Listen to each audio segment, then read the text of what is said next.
The truce didn't last long. Today, Russia has effectively disrupted the energy truce in Ukraine that was just announced yesterday by Donald Trump. As a result, Ukraine and Russia canceled their next negotiations, which were set for February 1. It is already known that in the past 24 hours, Russia has redirected its strikes toward logistics in Ukraine, thus continuing its terror against civilians. At the same time, experts note that Russian forces will be able to stockpile arsenals of drones and missiles, which they can use to carry out large combined strikes in the future. Meanwhile, Ukraine, for its part, will halt its strikes on Russian energy infrastructure. At the same time, the issue of territories was once again a hot topic of discussion today. Donald Trump stated that the parties have made significant progress on this issue. Volodymyr Zelensky stated that he does not intend to fly to Moscow, but invites Vladimir Putin to Kiev to sign a peace agreement. And there, in the Ukrainian capital, he suggests that Putin resolve the issue of territories. But the United States representative to the United Nations stated that the issue of territories will be resolved in the coming weeks. So let's organize all this news into one logical narrative and discuss everything related to the energy truce and peace negotiations as such. My name is Alexei Pecci. Let's discuss this topic together, but before we start, I ask you to subscribe to this channel, like this episode, and leave your comment under this video. Also subscribe to my Telegram channel, Pecci News. The link to it is in the description of this video. There we publish breaking news as it comes in. So, let's go through everything step by step. Donald Trump said today that significant progress is being made in negotiations to end Russia's war against Ukraine. Trump also commented on the energy truce between Ukraine and the Russian Federation and noted that he greatly appreciates the absence of attacks by the Russian Federation on Ukraine's energy sector, which is currently being observed. A few hours later, here's the quote. "I said that Russia is temporarily not shelling because of the extremely cold weather. We asked President Putin if they could stop the shelling for a week, and he agreed to it. We really appreciate that." As for the negotiations to resolve the war in Ukraine, the next round should take place on February 1 in Abu Dhabi. United States Secretary of State Mark Rubio said only Ukraine and the Russian Federation are expected to join the negotiations, so there will be no more American mediators. But there are already signs that the Russians have disrupted these negotiations.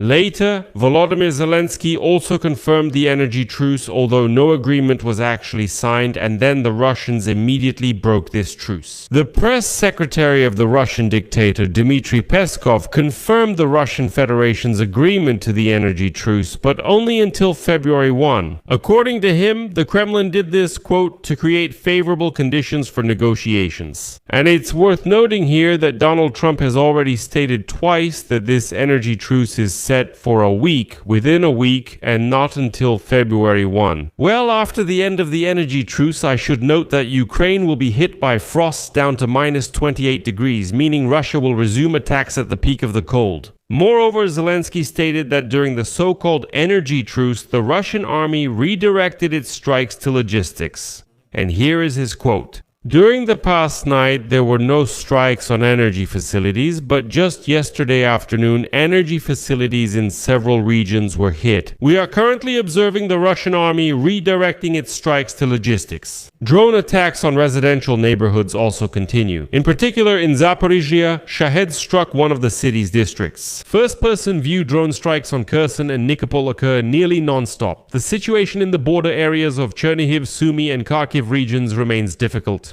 Now about the ceasefire already. The Washington Institute for the Study of War writes that the week-long moratorium on Russian strikes against Ukraine announced by the United States President could benefit the Kremlin. To stockpile drones and missiles, further quoting the Institute, Russian forces will be able to accumulate arsenals of drones and missiles which they can use to carry out large combined strikes in the future. Meanwhile, Ukraine will halt its strikes on Russian energy infrastructure. The Kremlin previously proposed a short-term ceasefire as part of a cognitive war, trying to demonstrate a willingness to make agreements. At the same time, it rejected calls from Ukraine and the United States for a longer or permanent moratorium on strikes against civilian infrastructure. And against this backdrop, Zelensky has already stated that the negotiations between Ukraine, the United States, and Russia in Abu Dhabi may be postponed, and the most difficult issue remains the question of territories. However, Ukraine is ready for de-escalation if the Russian Federation takes such a step and completely stops strikes on the energy sector. In this part of the episode, I will present the main points from today's conversation between Volodymyr Zelensky and journalists, and in a separate episode, we will analyze them in detail. So, Zelensky stated that if Russia does not strike our energy sector, we will not strike their energy sector. The territories and the Zaporizhia nuclear plant are one issue. A meeting with Putin in Moscow is impossible, so let him come to Kiev. As for the agreements between Putin and Trump in Anchorage, Zelensky doesn't know about them, but he has an idea what they're about. Zelensky also stated that the story with Greenland could be used to take territories from us and recognize it de jure. Zelensky insists the peace plan must be signed by presidents. Even after that, Russia won't relent and, according to Zelensky, will at least wage a hybrid war against Ukraine, joining the European Union. By the way, regarding negotiations on the issue of territories, whether Ukraine and Russia will be able to reach an agreement on the territorial question will become clear in the coming weeks. This was stated by the United States Ambassador to NATO, Matthew Whitaker. He is confident that, according to the delegation reports he has seen, it all comes down to territories and there is already progress in the discussions. Finally, I'll share an important and revealing piece of news. Do you remember how just yesterday Russian Foreign Minister Sergei Lavrov was shouting that the Kremlin rejects the security guarantees for Ukraine developed by the United States and its allies? Like, if the West decides to continue arming Ukraine and supporting its army, and, as Lavrov put it, if the regime in Kiev continues, then Moscow will supposedly be satirized, and we totally disagree. So, fortunately, while Lavrov is spewing something with his mouth, Washington is acting according to plan. A very important piece of news appeared on the Pentagon's website today. The United States has signed a contract for the repair and maintenance of Ukrainian F-16 fighter jets in Belgium, which will be valid until 2029.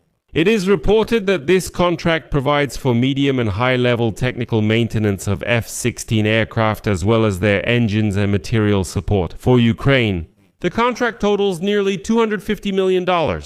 So Lavrov, of course, may be against it, but the agreements between Ukraine and its partners are moving forward as planned. I'll leave it at that. Share your opinions and conclusions in the comments below this episode, subscribe to the channel, hit the bell, and don't forget to like. Friends, if you found this episode interesting or useful, you can support the work of this YouTube channel with your donation or subscription using the links and details provided. In the description of this video, it says support the channel. Choose any format that's convenient for you. I will be grateful for any support from you. That's all for now. Take care of yourselves. Goodbye, everyone.